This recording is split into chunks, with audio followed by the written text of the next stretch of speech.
O Supremo Tribunal Federal retoma na próxima terça-feira o julgamento de Jair Bolsonaro e mais 7 réus acusados de integrar o chamado núcleo crucial da tentativa de golpe. Os trabalhos serão reabertos com os votos dos ministros da primeira turma do STF, começando pelo relator do caso, o ministro Alexandre de Moraes. Ontem, os advogados do ex-presidente questionaram a validade da delação do ex-ajudante de ordens, Mauro Cid, e alegaram que não há provas de qualquer ligação de Jair Bolsonaro com os atos de 8 de janeiro e nem com o plano que previa, segundo a Procuradoria-Geral da República, assassinar Lula, Geraldo Alckmin e Alexandre de Moraes. A manifestação foi a última da defesa do ex-presidente antes da sentença prevista para ser anunciada na sexta-feira da semana que vem. Durante a sessão de ontem, o advogado Celso Vilardi sustentou que faltam provas na acusação da PGR e da Polícia Federal. O presidente, a quem eu estou representando, foi dragado para estes fatos. Ele não atentou contra o Estado Democrático de Direito. E não há uma única prova. Eu vejo aqui os advogados trazendo, olha, esse papel, essa minuta, essa questão, esse depoimento. Não há uma única prova que atrele o presidente a Punhal Verde e Amarelo, a Operação Luneta e ao 8 de janeiro. Celso Vilardi argumentou que o tenente-coronel Mauro Cid não é confiável e mudou diversas vezes pontos da delação premiada. Ele que realmente foi chamado para depor 11, 12, 13, 14, 15, 16 vezes. Mas nas 16 vezes ele mudou de versão diversas vezes. E isso não sou eu que estou dizendo.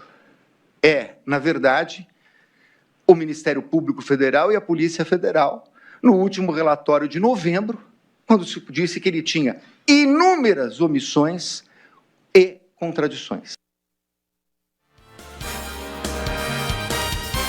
O advogado afirmou ainda que Mauro Cid foi dirigido e induzido pela Polícia Federal a responsabilizar Jair Bolsonaro e defendeu a anulação da delação. Está desmoralizado porque pego na mentira pela enésima vez. Não é pela primeira vez, pela enésima vez. A delação, da forma como está sendo proposto nas alegações finais do Ministério Público, não é uma jabuticaba, é algo que não existe nem aqui, nem em nenhum lugar do mundo. A Procuradoria-Geral da República acusa o ex-presidente de tentativa de golpe, abolição violenta do Estado Democrático de Direito, participação em organização criminosa armada, dano qualificado e deterioração do patrimônio tombado. Para o procurador Paulo Gonet, o plano golpista foi configurado quando Jair Bolsonaro convocou o comando das Forças Armadas para discutir alternativas à posse de Lula. Os advogados do político do PL rebatem, no entanto, os pontos levantados pelo Ministério Público. A defesa afirma que não há indícios da liderança do ex-presidente na suposta trama golpista e que não houve nenhuma ordem para que os militares impedissem a posse de Lula. Os advogados alegam ainda que a chamada minuta do golpe não tinha assinatura, não tinha data nem indicação de que seria implementado um estado de defesa e que, do ponto de vista jurídico, críticas feitas em reuniões jamais poderiam ser classificadas como golpe. É o que afirma, por exemplo, o advogado Paulo Cunha Bueno. Nós estamos diante de um caso que, como todos os outros, porém mais do que qualquer um, exigirá ao princípio do juiz natural, à imparcialidade objetiva e, principalmente, em uma decisão calcada em provas contundentes, em provas evidentes e não simplesmente em narrativas ou suposições. Os advogados de Jair Bolsonaro acrescentaram ainda que o direito à defesa do ex-presidente foi prejudicado, já que, segundo Celso Vilardi, seria humanamente impossível analisar todos os dados apresentados pela Polícia Federal. Nós não tivemos o tempo que o Ministério Público e a Polícia Federal tiveram. E nós não tivemos acesso à prova durante a instrução. Eu quero dizer a Vossas Excelências, com 34 anos, é a primeira vez que eu venho à tribuna com toda a humildade para dizer o seguinte: eu não conheço a íntegra desse processo. Antes, o advogado do ex-chefe do Gabinete de Segurança Institucional, general Augusto Heleno, tentou afastar o cliente de Jair Bolsonaro. Segundo Matheus Milanes, o ex-ministro distanciou-se do ex-presidente e não participou de qualquer trama golpista. Realmente, o general Heleno foi uma figura de destaque, o general Heleno foi uma figura política importante, tanto para a eleição quanto para o governo. Mas este afastamento é comprovado. Este afastamento da cúpula decisória. E por mais que tente o Ministério Público falar, mas a cessação não foi completa. Mas é óbvio, se a cessação fosse completa, ele teria saído do governo. Tanto que ele continuou no GSI, exercendo as funções do GSI. Como bem dito aqui pelo próprio chefe da segurança presidencial, o diretor da segurança presidencial, ele perdeu influência. Então, com as mais forçosas vênias, mas está claro, comprovado, a rodo, já diriam na minha terra, esse afastamento. Mais tarde, o advogado do ex-ministro da Defesa, Paulo Sérgio Nogueira, Andreu Fernandes, disse que o cliente tentou demover Jair Bolsonaro e foi questionado pela ministra Carmen Lúcia. General Paulo Sérgio atuou, isso aqui não pode sair do nosso coração. O general Paulo Sérgio, diz o brigadeiro Batista Júnior, no Oeste da Defesa, o general Paulo Sérgio atuou para demover o presidente de incursar, de caminhar por qualquer medida de exceção. Então, o brigadeiro Batista Júnior, testemunha de acusação, diz que o general Paulo Sérgio atuou para demover. A inocência do general Paulo Sérgio, segundo a delação, segundo o depoimento da principal testemunha de acusação, é manifesta.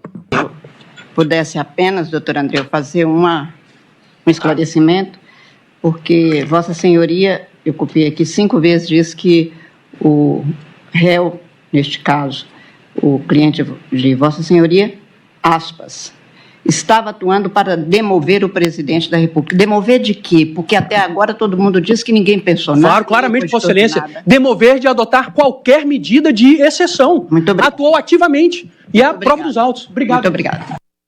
E o último a falar foi o advogado do ex-ministro e vice na chapa de Jair Bolsonaro em 2022, Walter Braga Neto. José Luiz de Oliveira Lima, assim como a defesa de Jair Bolsonaro, questionou a delação premiada de Mauro Cid.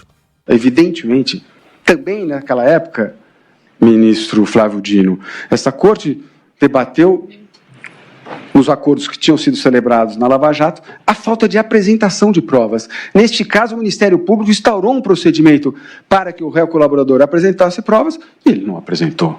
Apenas uma narrativa, eminente ministro Flávio Dino, uma narrativa que a Polícia Federal fez com que ele tivesse e que o Ministério Público abraçou de todas as formas essa narrativa, que é uma narrativa bem colocada, bem escrita, mas absolutamente desprovida de provas. Olha aqui, Carla, um breve resumo do que aconteceu ontem.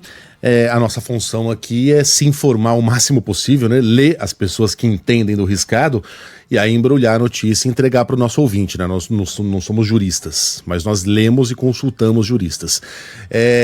Houve mais ou menos uma espécie de fala em uníssono ontem e anteontem, quando nós vimos praticamente todos os advogados contestarem a delação premiada de Mauro Cid.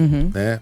Isso tem pouca chance de prosperar, porque essa delação, afinal de contas, foi abalizada e foi assinada e foi autorizada por Alexandre de Moraes, o relatório é dele e a tendência é que os demais ministros, com a possível exceção de Luiz Fux, sigam o relatório de Alexandre de Moraes.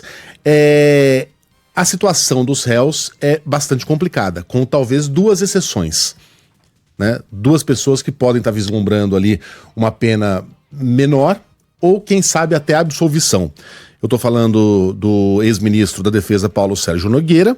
Né? Os juristas, boa parte deles considera que a estratégia do advogado foi inteligente ao afastar o ministro das intenções de Jair Bolsonaro. Veja, não negar que tenha existido um plano golpista, mas não apenas afastá-lo deste plano, como colocá-lo como um personagem que tentou convencer o ex-presidente a não ir aberto, quem sabe até uma absolvição. No caso de Augusto Heleno, há discordâncias. Há quem entenda que Augusto Heleno, pelo histórico no Exército Brasileiro, pelas missões que cumpriu, como no Haiti, pode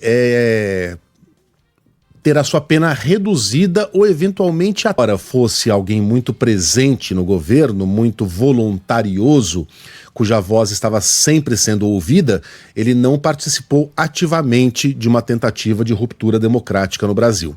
Contra Augusto Heleno, pesam 2 episódios muito marcantes. O da famosa reunião em que ele próprio pede a palavra e diz que a mesa tinha que ser virada antes mesmo da eleição. Era uma das vozes mais entusiasmadas ali pelo golpe de Estado. E 2, no Bolsonaro perguntava, general, ladrão sobe a rampa? E aí o Heleno sorriu e disse, não, ladrão não sobe a rampa. Depois ele se defendeu e disse que ele não usou o nome de Lula.